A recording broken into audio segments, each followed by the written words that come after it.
Good morning and welcome to today's Medical Grand Rounds. As you know, we are now holding virtual Grand Rounds via our team's live platform, which has been an exciting opportunity to bring our education to a broader audience. The talks are now available only virtually as our auditoriums are going to the good work of vaccine distribution. And you can earn CME credit for watching virtual live or for watching a recording of the session. And that recording is available at the same link as your Grand Rounds invite. I'll be monitoring the Q&A throughout the session today, but we'll mostly hold questions to the end as time permits. A quick reminder that next week's talk, we will have Dr. Rylan Kagan discussing hip and knee osteoarthritis. And today we're joined by Dr. Logan Jones, who's a practicing hospitalist and assistant professor of medicine in the Division of Hospital Medicine at OHSU. Dr. Logan Jones earned his medical degree from the University of Nebraska Medical Center before coming to Portland for his residency at OHSU in internal medicine. He has carried an active interest in advocacy and policy, as well as medical education, and regularly attends on the teaching hospital service at OHSU. Within his practice, he is especially interested in how doctors can use new technologies to improve how they care for patients. Thanks so much for joining us today, Dr. Jones. Thanks so much for having me. It's a pleasure to be here today. Miss seeing a lot of my Providence colleagues, wish this were in person, but appreciate the opportunity all the same. So I've got my slides up. Are we able to see those okay? Yes, looks perfect. Thank you. Absolutely. All right. Well, thanks, everyone. This talk today is titled Modern Day Medicine Meets Modern Day Learning, Your Smartphone as a Resource for Lifelong Learning. This talk comes out of a passion of mine for helping doctors leverage technologies and how they think through their clinical reasoning. So let's launch in today. So starting with disclosures, years ago I used to consult for a couple companies that will be mentioned, but it's been several years since I've done any work with them.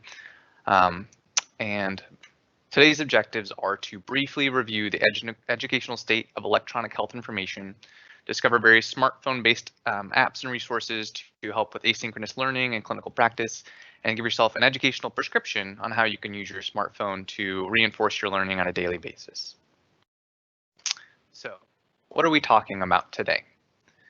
Electronic health information is a blanket term used in the literature. It's mostly a research term. If you look this up, it's going to be talking about resources for clinicians, promising reliable, timely, evidence-based answers to questions. And this can come in any multiple formats, whether based on computer programs, tablets, or smartphone. But today we're going to mostly focus on how smartphones can deliver this type of information to clinicians, going over various formats of clinical decision support software, different applications, and podcasts. And why do I care about this so much? Well, I remember seeing this chart in medical school and saying, oh my gosh, how the heck am I going to learn anything? That the time for medical knowledge is doubling so quickly. Whether or not that's practice changing information all the time is still up for debate, but it's known that the number of publications coming out is beyond what any human could realistically be able to maintain and understand. So you're going to need some kind of way to sift through and understand what's going on in the medical literature if you're going to try and keep up with best practices in today's time. This is the Ebbinghaus forgetting curve. It's also basically, if you read the x-axis, it talks about over a given time, the first time you are introduced to information, you're likely to forget it. But every subsequent time you come in contact with that information, the higher the retention is over time. So having some type of reinforced platform to see the same content over time is likely to re-engage you and reinforce your learning. There's extrinsic motivation to wanting to think about how to use your smartphone and whether CME or MOC credit.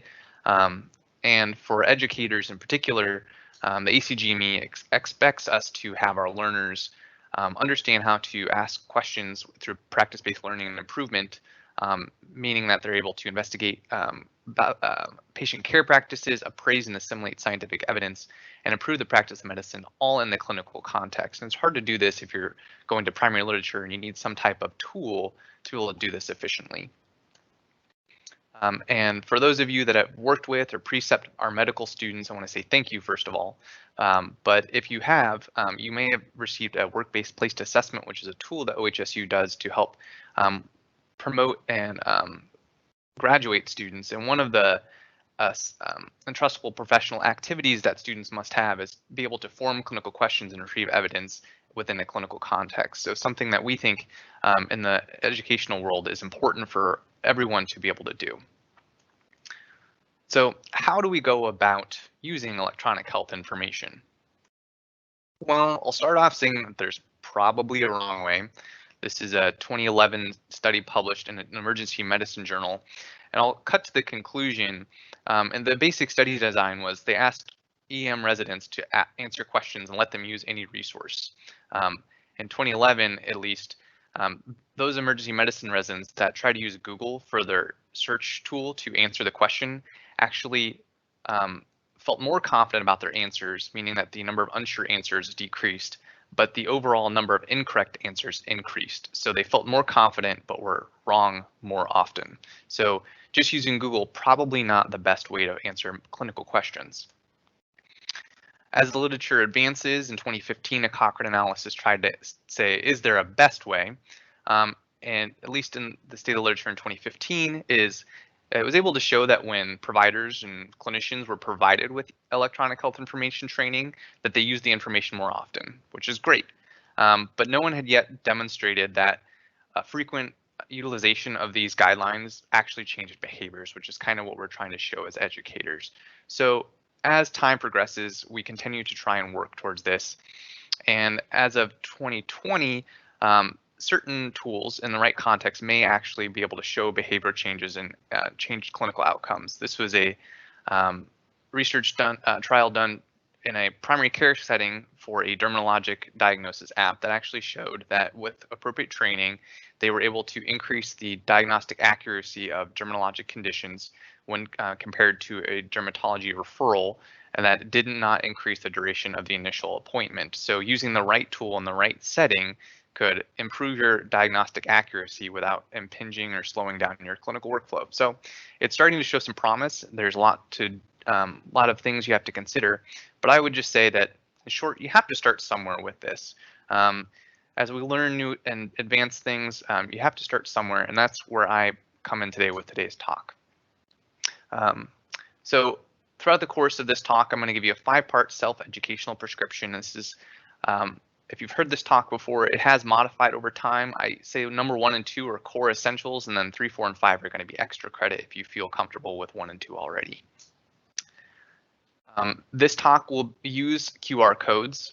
So if you weren't already aware, if you have a smartphone, this is obviously a talk about smartphones. I want you to have your smartphone in your hand if you have one, and that to use a QR code, you no longer have to have a QR code application. Just use your camera on any built-in camera application on your smartphone and point it at the QR code. If you point it at this one, it'll actually take you to a link to this talk later, and there will be a link at the end of the talk if you want to reference this as well.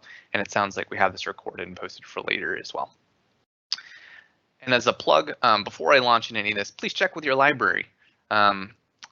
Providence Library Services, last time I was doing a rotation at Providence, I screenshotted this, and these were some of the applications that they had available through Library Services. I tried to look and see what Providence Library Services were offering more recently, but there's a lot of free resources that are tremendously helpful, and some that I use and we'll talk about today.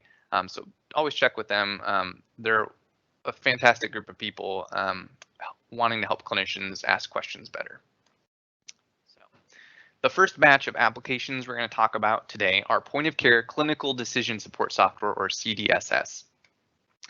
So my first part of the educational prescription is have one you're comfortable with, because navigation speed can be a barrier. If you feel comfortable with one of these, you're likely to keep going back, and the more likely you are to go back, the easier it is to use and answer questions, and it becomes a self-reinforcing loop.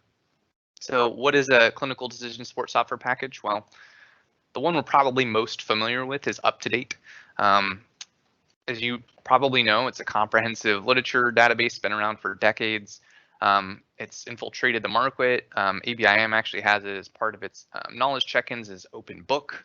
It has a great drug reference built in with lexicomp that has a drug interaction reference. But I will give the caveat that for as great as it is not necessarily grading its evidence on any criterion. It's written by editors of each section, and they often come with a lot of expert opinion, which can be helpful for when there's more nuanced discussion or there's not a lot of evidence about a given topic. You can earn CME through this, and Providence does provide this for its clinicians. So if you don't already have this on your phone, this is one I highly recommend you get. Another one that's also on the market, Dynamed Plus. I would say this one's great for brief, succinct pearls about conditions. I call it the Goldilocks amount of info. It's not too much, but not too little. And compared to up to date, this is often written in collaboration with guidelines committees from different organized medical groups. So it will grade the evidence and only talk about what the evidence shows, not necessarily provide any expert opinion. The bullet points can leave off some nuanced discussion on topics. You can get CME and MOC available with a registration. It's pretty pricey. I couldn't see if this was offered through Providence, but if you're a member of the American College of Physicians, this is included free with your membership. Visual DX, a great dermatology application. It has a good differential diagnosis engine, but I will give the caveat that its evidence base is less robust compared to UpToDate or Dynamed.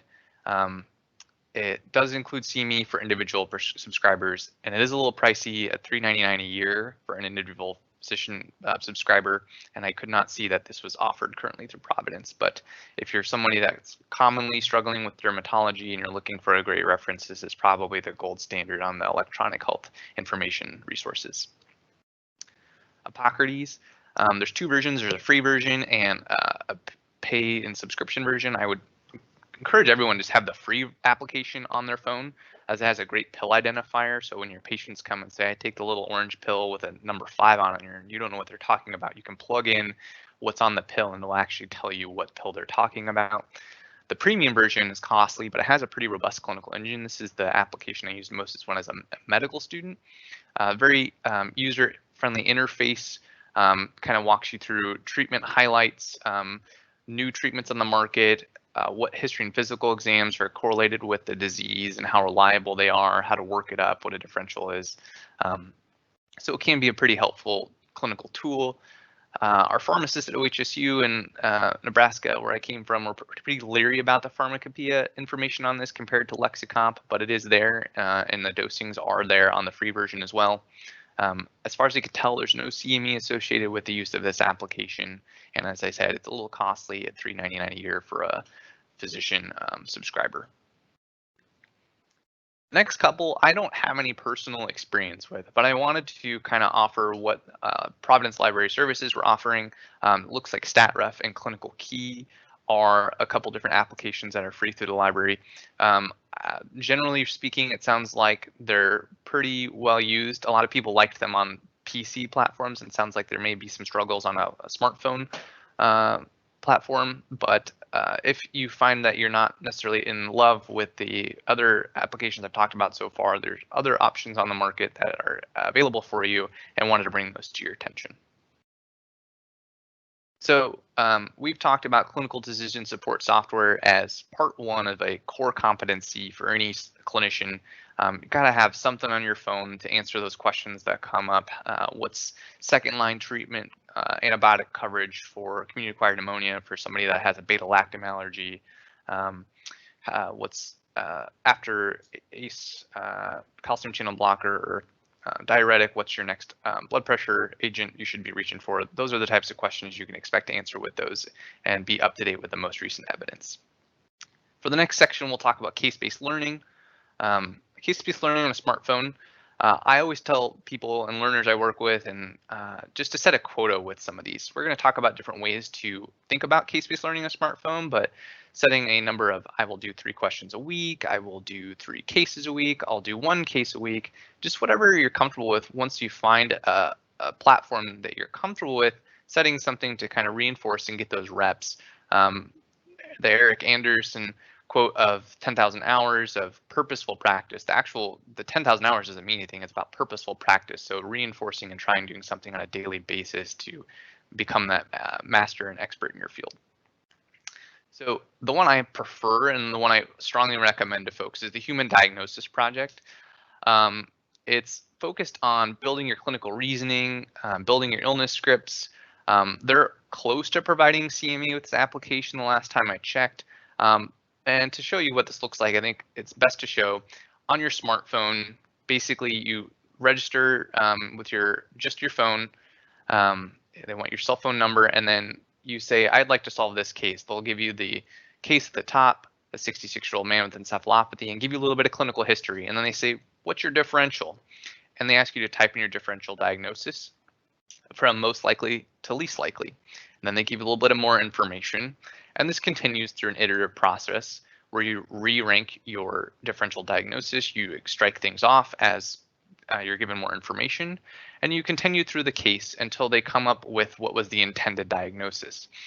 And with that, authors of these cases will write teaching points and references to those. Most of these are peer-reviewed. The Global Morning Report is one that's published every day. It's actually peer-reviewed, and authors for them get a peer review credit on their CV. It's a great, I've helped a couple learners write them actually. And it's overall just a great way to get some reps in, answer some cases. They have hundreds and thousands of cases that you can go on there and solve, and they're every day publishing a new one. So my personal goal is 3 a week, and something that I find enjoyable because I still continue to learn things about medicine through this application and through case-based learning. The next one I'll talk about is Figure 1. Figure 1 is more focused on sharing medical images and cases. They attempt to crowdsource medical questions. And if you get this reference, it's basically Reddit for physicians. And to show you what that looks like is somebody will post a case, an image of it, a little bit of commentary, and then people will basically comment on the case, whether it's meant to intend to say just, hey, look at this cool case, or I'm seeing this, what do you guys think is going on? You can actually page specialties, and people who are active on the platform will come in and comment and talk about the case. You create a profile. Ideally, you create the profile to be verified. They ask that you take a picture with your ID badge from where you work. So that way, when people are commenting, you know that it's somebody else in the medical profession. They have pharmacists on there, physicians, EMTs, and then all the subspecialties that you could think of. So it's an interesting way to share cases. I will say that the cases that are shared on there, at least 2 humans verify each case. They look, and if there's identifying information, they black that part out of the image. And then if it's a picture, there's actually, the patient will sign a HIPAA release on the smartphone when the image is taken to release liability. Learners or anyone posting a case, do check with your institution before uploading. I know OHSU has a policy against these unless you have extra forms filled out. Other options for case-based learning, Twitter report, MedEd Pittsburgh is a profile that will do these once or twice a month. But basically, it's a semi-synchronous case discussion where they'll say, hey, we're going to talk about this case today. What's your next step in workup? And then over the course of a day or two, you'll solve a case with other folks on Twitter, talk about learning points, and it can be a fun way to do that. The QR code here is a link to one of the historic Twitter reports for information if you're wondering what that looks like. The downside is you have to have a Twitter account and you got to check in regularly. But on the topic of Twitter, if you are on Twitter and you're looking for some medicine-based follows to kind of learn from, this is my list of can't miss people to follow, kind of ranging from our diversity, inclusion, equity and inclusion, Grady Doctor, some folks doing some differential diagnosis stuff. And then the bottom one is Andre Mansour, who's one of my colleagues in the Division of Hospital Medicine. I'll point out that he recently launched a new website called pdxpdx.com, which is short for physicaldiagnosisportland.com. So if you haven't seen this website, he's put together a library of physical exam findings for teaching and reinforcing. If you haven't seen a JVP in a long time or don't believe they exist, I promise you they do, and he can show you how to read them, even looking for the X and Y descent. Other ones to talk about are the clinical problem solvers.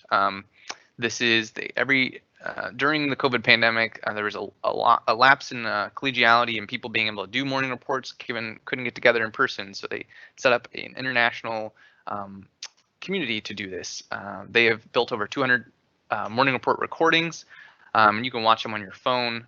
You can participate, ask questions, or just kind of watch one of their old recordings. And I will watch these when I've got an hour missing some learning in the middle of my afternoon, or when morning report would happen. We'll often check these out. And then finally, an MCQ bank, I think, is internal medicine mixed app is probably where most of us are familiar with. But if you're looking to get a case or a rep in, most MCQ banks are smartphone friendly and can be a great resource to kind of get in a few reps, whether a long elevator ride or you're just aimlessly staring at your phone and you realize you could do something more better with your time. All right, so we've knocked out number 1 and 2, the kind of base prescription for your educational self-prescription. We'll add in niche applications. So this is the extra credit part. I really hope you will come up with one of the clinical decision support softwares and have some case-based learning. Now it's time to think about what else can you do with your smartphone. So this next section will be niche apps. These are basically kind of for limited situations, but can be a really helpful tool in the right context. What I'll say is don't add them all at once. Just as a craftsman adds tools to the toolbox over time, and they don't necessarily buy every tool in the hardware store all at once. You have to kind of get familiar with them. So we'll go over a series of these rapid fire. If something sounds interesting to you, download it, try it out, and always come back to this talk later if you're interested in trying out some different applications. First one, if you're in primary care, the USPS TF recommendations application. I use this all the time when I was in clinic. If you don't have all of them memorized, wrote in your brain yet, but basically you can plug in the demographics, whether the male, female, age, smoking history, sexual activity, and basically gives you the grade and recommendation of the screenings, and something I've used often. The next one is the vaccine schedule. Very similarly, if you don't have a chart on the wall next to you in clinic and you're someone that doses frequently, or there's some kind of more nuanced question, having this application on there, you can click on the type of vaccine and it will give you the specific indications, like knowing PCV13 versus PPSV23, and which is a heart failure gets 23 or 13, things I still don't have completely memorized. I just pulled my application out, click on it, and it helps me walk through that pretty quickly. Still in the primary care theme, if your patients are dealing with insomnia, this was an application developed at the VA as an adjunct to CBT for insomnia. I don't know about you, but I never really had any success of getting my patients in for CBT.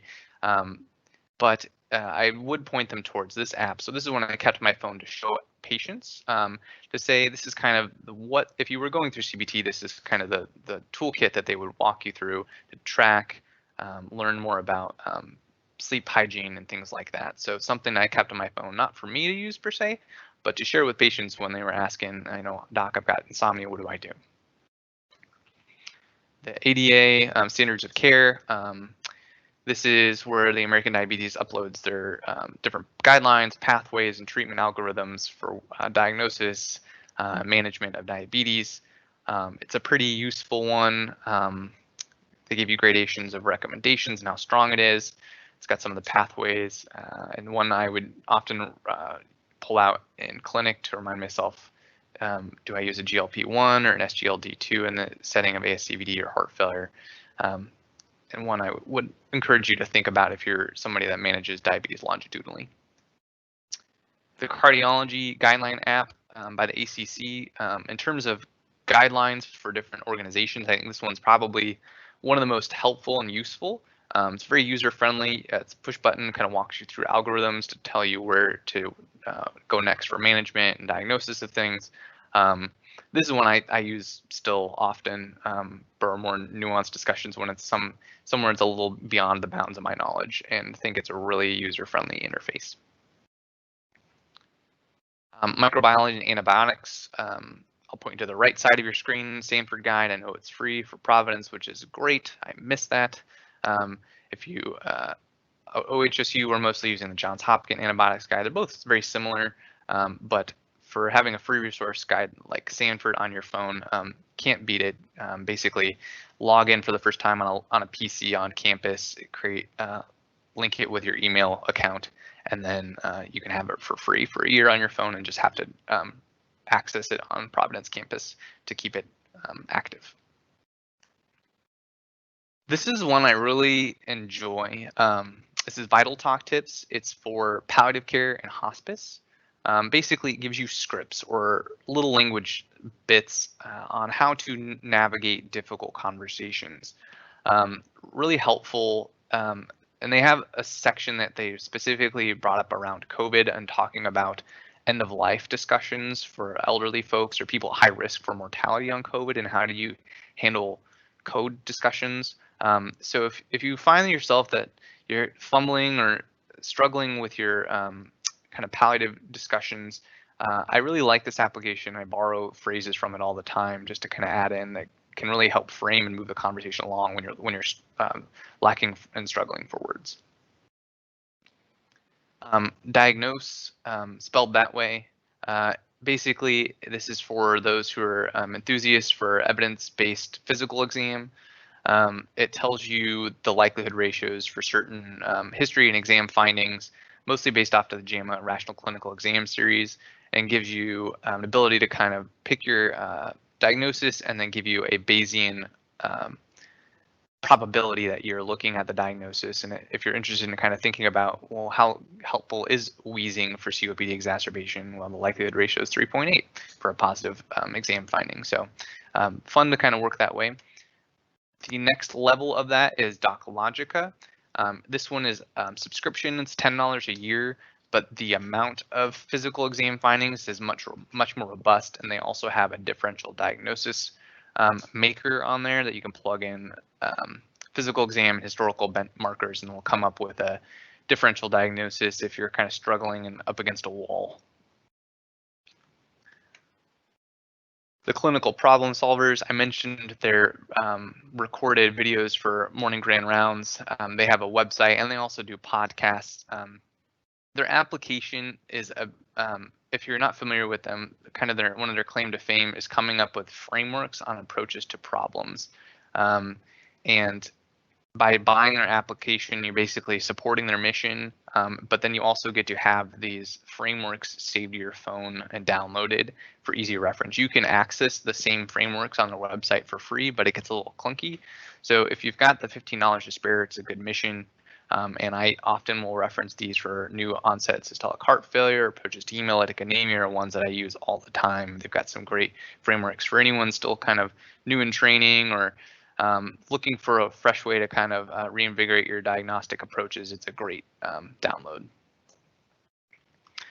Visual Med is for those in the audience that want to know why we do what we do. This is run by a couple fellows in cardiology that every month they'll pick one or two benchmark trials for different areas, whether cardiology, hematology, infectious disease, and basically create a visual abstract of the landmark trials by specialty. And then you can search those out.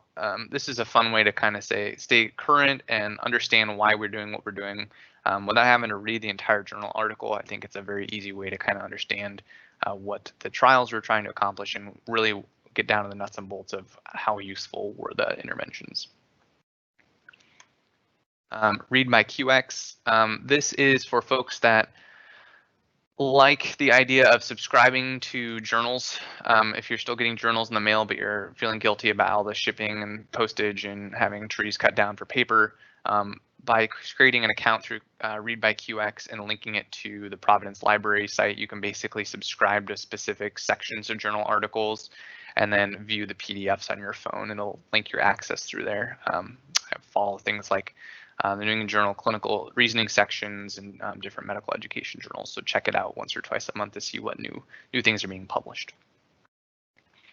If you're looking for resource and supplements or herbal resources, I usually give a couple free resources here, but I noticed that Providence offers natural medicines, which is actually a pretty well-regarded resource for looking up herbals and complementary alternative medicines and having interaction calculator. So here's a link to look on how to get it at Providence. I'm kind of jealous that this resource is provided to you and would encourage you to think about having this on your phone. MD Calc, quickly on this one, you probably use the website, but you can actually download the calculators on your phone. And the only reason I do this is certain areas of the hospitals have awful cell reception and little Wi-Fi. So if I want to quickly find a calculator and I know I'm likely to drop the internet, I'll pull it out. You can get CME if you pay the money, but I think there's better ways to get CME. If you speak, in short, this is an application helped developed by NIH. It's a language translator service. Basically gives you short phrases that are meant to be yes or no questions. Definitely not meant to replace an interpreter service. But if you have one or two questions that you just want to ask that you may be able to get by without having to call an interpreter, you may be able to look those up. I use this most often to learn how to say hello, goodbye, and thank you in my patient's language as a way to connect with them and show effort. And then the last couple are based on point-of-care ultrasound. For those of you that are trying to become more proficient in these, the Evidence Atlas is a great resource. It basically tells you areas of the body you can scan using point-of-care ultrasound, different findings or diseases you may be looking for. Based on the literature, it gives you a table of how reliable those findings are, and then has a short gallery where you can compare your findings to set abnormal and normal findings. This is one I still pull out. It was on week of nights last week and was trying to diagnose small bowel obstruction with a point-of-care ultrasound and walked through here and actually diagnosed one. And then the other one in point-of-care ultrasound is this application is actually an adjunct for a textbook, but if you're looking for just a bunch of examples on different types of findings for point-of-care ultrasound, this is one that's free. You can download it to your phone and just expand your library of examples for ultrasound. So that was a rapid fire survey of different applications to be used on your smartphone. Like I said, don't add them all at once. The mistake I'll have learners after this talk is they download them all and then they don't know where to start. So add them slowly at your leisure and explore. And I think some of this is also meant to be fun. The next section for extra credit are going to be podcasts. If you're not somebody who's ever listened to podcasts, just think of them as a recorded radio show. If you're somebody that doesn't listen to medical podcasts but enjoys them, if you think about it and just add a podcast in for a bike or a car commute or doing chores around the home, it's a great way to passively learn about something. And some of the communities built around medical podcasts are growing. There's more and more coming on the market every day, and they're doing great work. So we'll go over some of the podcasts that I've listened to and my recommendations. So for general medicine, general internal medicine, I think the one that got me kicked off was the Curbsiders. It's probably the most known, and they basically have they interview experts in different areas and try and talk about a topic, and they can last anywhere from 25 to 70 minutes, depending on how deep the topic is. They try and talk and include some wellness discussions at the start of the talk, recommendations on books or movies that they're watching. So they focus not just on learning medicine, but also trying to stay well in medicine. And it's not all just practice, but more things about how to become more academically engaged, diversity, equity, and inclusion in medicine,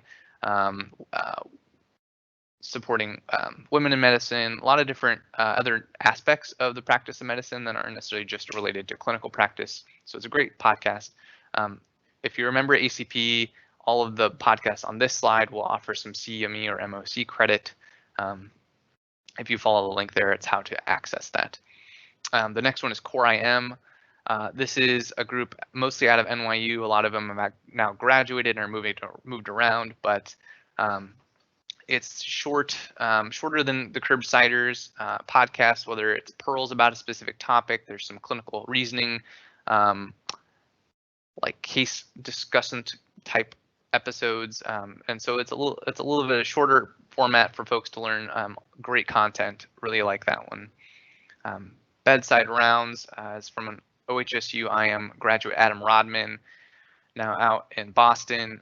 He does a history podcast where he talks about historical facets of medicine, whether it's why did some of the Roman emperors die? It might have been from hemorrhagic hereditary telangiectasia, or the history of syphilis.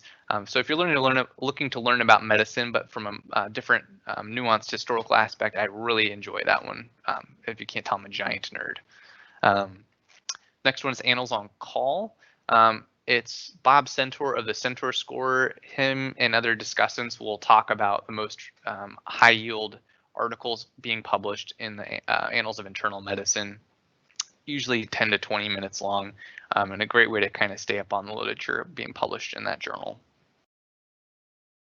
Some other just really good stuff. The Clinical Problem Solvers shows up again. I won't speak much more about that, but it's great for case-based clinical reasoning. At the MCRIT podcast, if you're in pulmonary medicine, critical care, or still in residency doing ICU rotations, I would use this to kind of supplement my learning in the ICU. And they kind of talk about different tools, tricks, and approaches to things in critical care. A lot of free online open access med ed there, foam ed coming out of that group as well, and really enjoyable.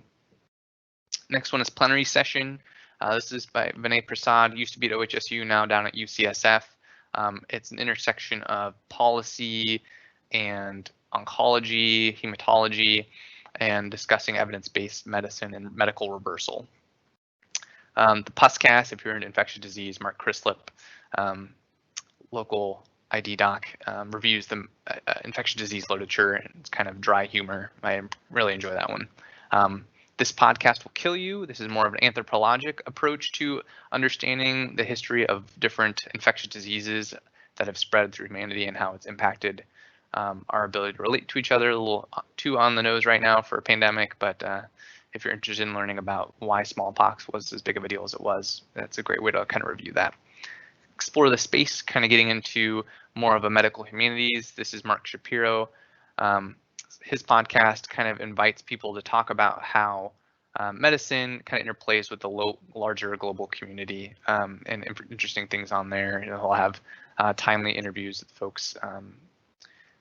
It's just a good kind of middle ground of, I like learning about modern day issues, but also I'm a doctor, so I want some medical theme to it. The Nocturnus is like the Moth Radio Hour on NPR, if you're familiar with that, where basically clinicians will share really heart-wrenching stories or something that's very impactful to them, and they'll talk about how do a post-story interview and how that kind of led to some life-changing epiphany, or just how to sit with some of the struggles that we all deal with in medicine. It's a great way to just kind of connect with the humanistic side of medicine, and one I would recommend listening to. And the last one is I Am Reasoning.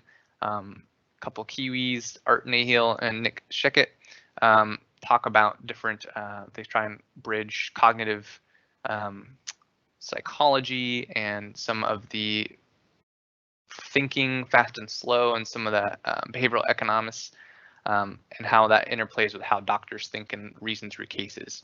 So another good listen. All right. The last section of this talk today is going to be Get Organized. This is a new section I've started talking about, but one I found that a lot of people don't have a way to get organized. And by that, I mean, on your smartphone, do you have a way to take notes and have a cross-platform method for your resources? So, for example, if you're anything like me, I at one point had a folder on my iPhone with 300 pictures of slides from talks I had been to, and said, man, that's a great slide. I want to save that for later. Would take a picture, put it in this folder, and then 6 months later be like, man, I'd really like to reference that. Where the heck is it? And have to spend a ton of time going back to find it. So these are ways to think about if you have notes, if you have papers you like to often cite or look at, ways to think about on your smartphone. How do you help manage this? The one I use is Microsoft OneNote. Many people have this on their PC and never know what it is. It just keeps yelling at them. You accidentally print something and it prints to OneNote and you're like, I don't want that. That's not what I meant to do. Well, it's actually a great note-taking piece of software that both works on PCs, on Apple devices, and syncs to your phones, whether Android or Apple. The link here is not to the App Store. It's actually a link to my notebook, just so you can kind of see what it might look like. And this is a screenshot of basically I created a notebook and created different disease organ-based systems. And then under each organ, so under cardiology, I have different topics where I'll put screen grabs or pictures from slides that I'll often reference. And this is a free application. You don't have to pay for it. As long as you have like a Hotmail account or some type of other Microsoft email, it's free and it can be on your PC as well. So if you've got a lot of random resources floating around and you've got the time to commit to get organized, I think you'll thank yourself down the road for having a way to kind of rearrange things. If you're anti Bill Gates and you want to try something else, there's another one called Evernote. I know a lot of my colleagues in medical school that use this for note taking, mostly in the preclinical years, but it has very similar features. It's got a free version as well. For some of the more nuanced tools, there you have to pay a subscription per year, but it's a pretty nominal fee if you're interested in exploring that. And then if you're very pro Google, you in theory could do the same with a Google Drive and Google Docs that would be able to sync from your PC or Apple device to your smartphone, creating folders and things like that. So basically, a couple ideas on how to use your smartphone to organize and wrangle the resources you already have, but maybe not having it in a way that's quickly accessible. And then the organizers of the talk asked me to think about diversity, equity, and inclusion and how it might relate to this topic. And since this is mostly a topic geared towards the clinician and how it's educating yourselves, I try to think, when I think about smartphone applications and I think about the concept of populations other than myself, I first thought of my grandparents as a kind of nuanced way of thinking about diversity. When it comes to technology, age is often double-edged sword, where there's the trope of the old person doesn't know how to use technology, but that's not true. I think it can often be a little oversimplified. But the thing that I wanted to bring to the table here is I try to find literature talking about perceptions of whether clinicians should be using smartphones in the clinical workplace. Because I'm encouraging you in this whole talk to use your smartphone more and use it to answer questions. But what do patients think about that? Most of these are single site surveys. The largest one I found was in 2017 at a hospital based in London. And they asked the question, should doctors and nurses use smartphones or tablets at work? And it was pretty mixed. There was a lot of mostly the frequency on this didn't make a lot of sense to me because I think it's the way they asked the questions, the total frequency definitely adds over 100%, but the distribution looks like that. But they did a subgroup analysis by age, and basically they found that if people under the age of 70 felt that 60% said it was inappropriate for doctors and nurses to use smartphones at work, but if you were over the age of 70, it went up to 88% was felt inappropriate. So this is something that I bring forth when using and kind of thinking about this whole talk and how do I use my smartphone more, being cognizant that using it in a way that our patients will perceive as benefiting their care and not us neglecting them or paying attention to something else. That if you, the way I use this when I'm in a clinical context, if I'm saying, I will tell my patient, I need to look something up on my phone that's going to help answer a question. Do you mind holding on a moment? Definitely making a mindful, concerted effort to let people know. And then with this, thinking about different aging populations, definitely generally held among the elderly populations that it's more inappropriate to be using a smartphone in the clinical context. So thinking about that. And then try to think about how it relates to Oregon in particular. This was a new fact for me, actually, that based on the 2016 Census Bureau estimate, of the 6 most diverse counties in the state by percentages of people of color, 5 of them are actually rural counties, ranging from 34 to 41%, describing themselves as non-Caucasian. And where this comes into play with access and technology is that with the global pandemic, with COVID, and a large reliance on telehealth for access to primary care, people that don't live in a metropolitan service area or basically aren't urban and live in rural communities are not accessing telehealth as much as their urban-based counterparts. Whether that's the lack of infrastructure for high-speed internet, whether that's unfamiliarity with the technology, whether that's their clinical practices aren't supporting telehealth, or whether that's folks that live in rural communities don't often access healthcare as much as urban, was not something I was able to dive into and not the scope of the literature that I found, but definitely something to keep in mind that both there's intersectionality between diversity with regards to race in our state and rural living, and something that technology may be inadvertently exacerbating.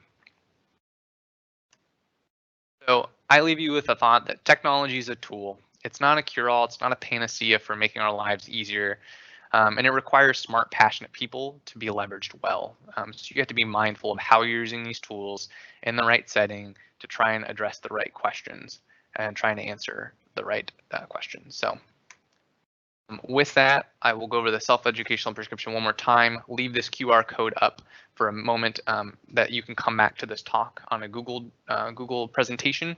So if you don't have a clinical decision support software up to date, Dynamed, have one, get used to it, and keep coming back for more. Number 2, get some case-based learning, get some reps in. Just like if you're trying to grow your biceps, you'd make sure you hit the gym so many times a week. All of us should be trying to become better doctors, so finding ways to get extra reps in, see more patients, so to say, and learn as you go along in your practice for lifelong learning. Try some, for extra credit, try some new applications on your phone, but don't try them all at once. If you haven't listened to podcasts, try them out and try a medicine podcast on. And think about a way to get organized with your smartphone.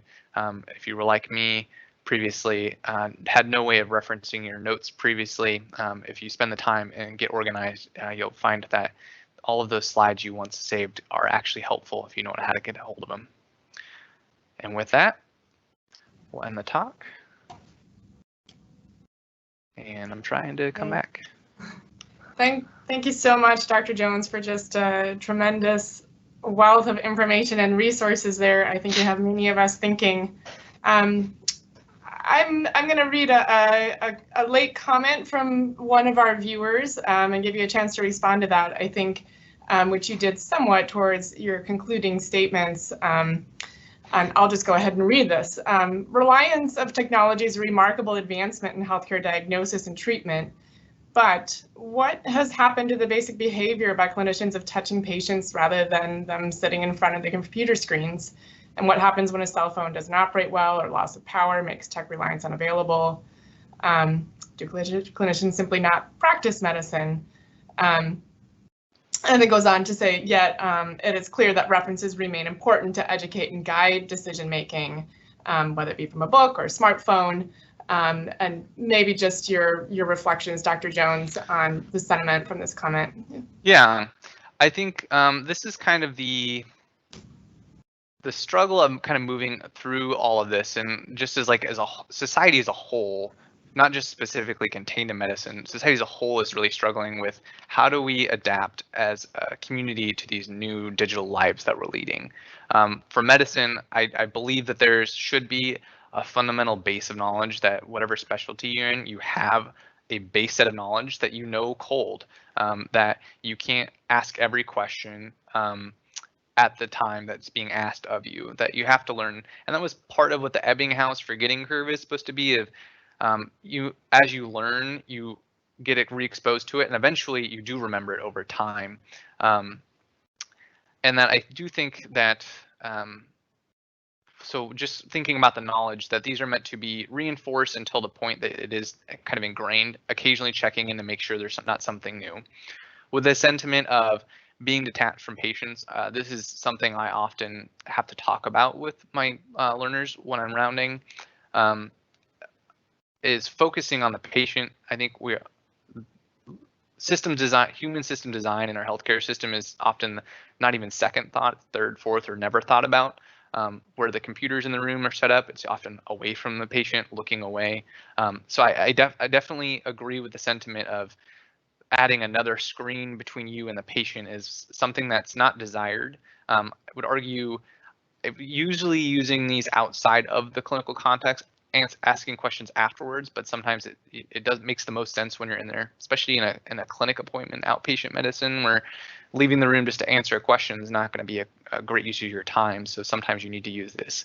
And then with the power going out, yeah, I think as a physician who trained in a generation where I think I wrote 3 papered charts and notes in my entire training. This is something that we're hopefully we'll never have to deal with, but whether it be natural or man-made disaster that leads to power going out, I think there can be an over-reliance and something that will be a bridge we have to cross. And hopefully, as we're all continuing to train, we learn from those who have trained before us that didn't have all these tools and still kind of observe, because I think there's a wealth of knowledge and pre-electronic age medicine that's there that if we don't spend some effort to maintain, will be lost and forgotten. Physical exam being one of them, that now we have POCUS and a lot of people are kind of forget how to listen for things. So it's something that we have to kind of choose. We can't keep everything. We need to understand what's best practice, what's actually helpful, and what we have been doing that will provide better clinical care, and choose those things to kind of carry forward. Not everything just for the sake of doing them should be done, but really trying to understand what's actually helpful. And that's actually what part of my job is trying to say, understand cognitive theory on which of these tools are actually going to help doctors and learners answer questions better, and how do we teach learners to use these tools more effectively and not overwhelm them, and just really trying to hone in, is there best practice on this? And it's kind of my future academic work. Great. Many thanks for your thoughts there. I think we'll all work on kind of how best to operationalize this. Maybe similarly, when we get into some of these more nuanced areas, any comments you hear or thoughts or reflections on a similar topic, and that being the interface of home and work boundaries, and some of the blurred lines as more medical information or tools come onto your own personal devices, and even the very specifics of perhaps providing or being expected to provide your own equipment. Yeah, so I will first kind of mention, work-life balance is the phrase that's often thrown around. I like the phrase work-life harmony, because balance makes it seem like can only be one or the other. You either are at home or you're at work. As clinicians and physicians, it's really hard to separate that identity from who you are, and it really becomes part of your core identity. So rather than saying I can only be doing one thing or the other, finding it's going to bleed over, and there's no way to have hard guardrails there, but finding ways to say, I expect that at certain times I'm going to be 90% home, but your brain's always going to kind of somewhat be in medicine.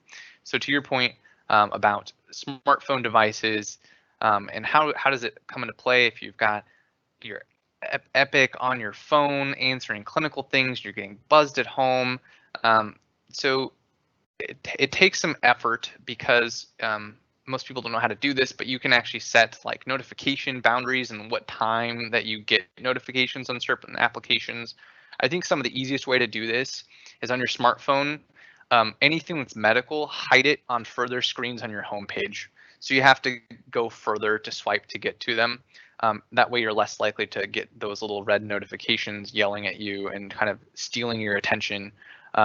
So it's kind of these human design factors that when designers made these applications, they made them in a way that they want to gain your attention. And so you have to fight against that and say, what's important to me? What do I want to allow this device to steal my attention if it's necessary? And what things can I know that I don't need right away and push till later? With the podcasts, I'll say that I, in my early time residency, listened to a lot of podcasts. And the later part of my residency, kind of backed away because I felt a little overwhelmed with how much being a physician came into who my identity was, and had to kind of reassess what I thought was important and kind of interchange non-medicine things in there. So it's never a set point. It will always continue to move depending on where you are in your training and your practice. And something I think our non-clinician loved ones and the community members also struggle with, of how much attention do we commit to our smartphones and devices as well. Great, thanks so much. And a couple real specific questions here about suggested reference, if you happen to know.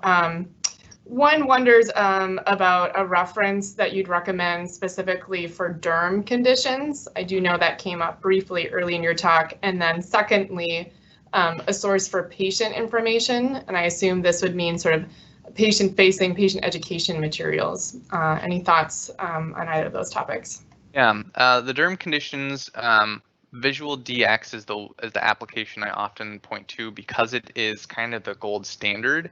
It now includes all internal medicine topics, but it used to just be dermatologic conditions.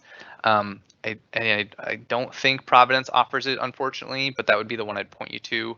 And then beyond that, there's not a lot of really robust digital-based references. There's a lot of textbooks you can access through Access Medicine. I think you folks have at Providence. There are different dermatologic textbooks that you can kind of sort through, so it's kind of stuck in that way. But if you have the opportunity to trial, test, or look at Visual DX, that's the one I would point to. And then the other question. Right. Sorry.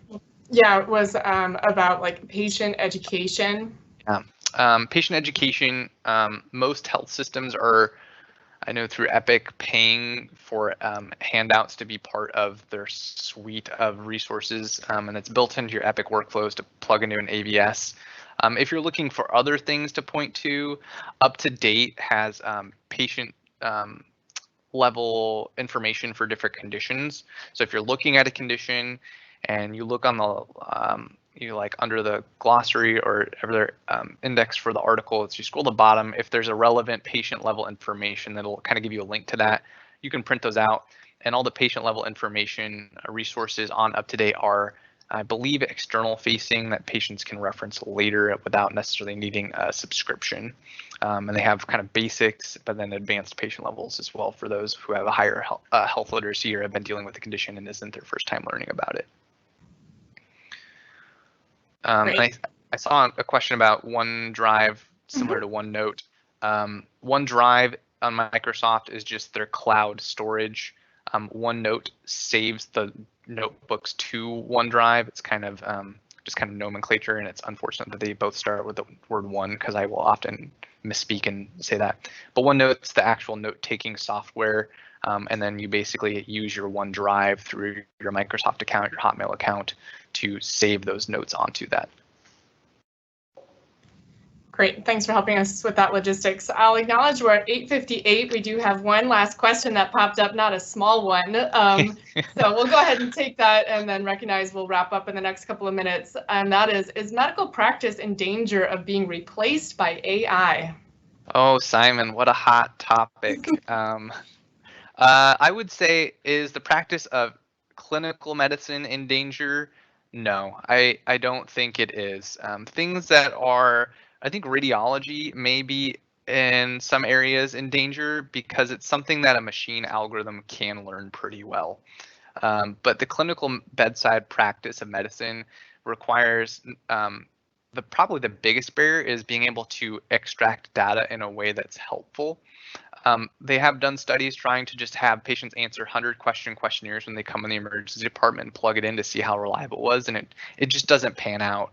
That there's something that gets into the cognitive theory of an expert, of being able to quickly decipher what the clinical context is and change what questions you're asking, that only comes with expertise in the human brain. And I think we're decades, centuries off from ever having the medical know-how to be able to understand when you see something, start asking the right questions. And so the data entry point for clinical practice is going to be the biggest barrier for AI to be able to really take over our footprint. And I think we're way, way far away from that for the practice of internal medicine. But things like radiology, it's starting to encroach and starting to show some promise. And I think that's probably where the first turf war between computers and doctors' brains will take over. Great. Well, with that, I think we'll wrap up the session for today. Thanks again so much for your time and your energy and your expertise, Dr. Jones, and thanks to the audience for all the great questions. We will see you next week. Thanks again.